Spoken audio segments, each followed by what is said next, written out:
Roméo et Juliette est une pièce qui est trop connue et tout à fait méconnue. C'est une pièce de jeunesse sur la jeunesse. C'est la jeunesse vue comme le moment de la vie où il y a une exigence spirituelle absolument éprise d'absolu. Roméo et Juliette s'aiment parce que leur amour est impossible. Non, ce n'est pas sa mort que tu pleures sans fin, c'est de voir en vie celui qui l'a tué. Qui? L'infâme Roméo! Et c'est cette impossibilité-là qui creuse en eux une aspiration métaphysique. Les personnages sont confrontés à ce très grand vide. Tu tombes ton oreille. La nuit, il chante dans le grenadier. Crois-moi, mon amour, c'est le rossignol. La boule toujours. Roméo découvre qu'il n'est plus ce qu'il est, qu'il n'est plus rien. Elle aussi découvre qu'elle n'est plus rien.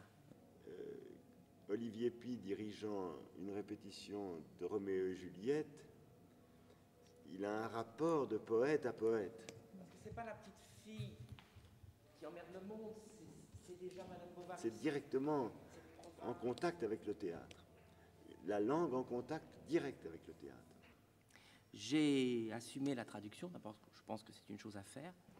Et puis ça me permet de faire une traduction aussi que j'ai voulu très claire, très lisible, très rapide, et aussi qui respecte les différents niveaux d'écriture. Adieu, tu peux manger. Tu peux grossir un peu, hein? Un petit peu, hein? Oh non, pas un poison. Un réconfort plutôt. Allez. Dans ce poème de Shakespeare, il y a à la fois des blagues de gare, des blagues de sexe absolument stupides, et par moments de la poésie rimée, un pentamètre au contraire très très très élégant.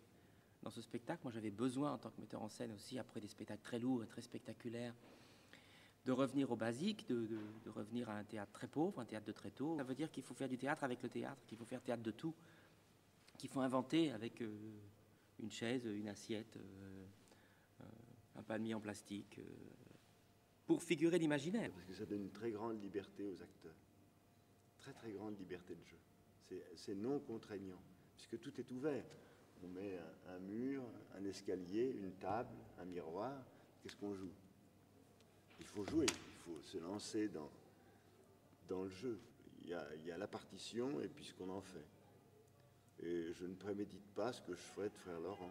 C'est un catholique matiné de culture celte, ce qui est très amusant à jouer. C'est presque un manifeste, ce spectacle. Ça dit que pour faire du théâtre, il faut des acteurs, un texte, et puis c'est tout.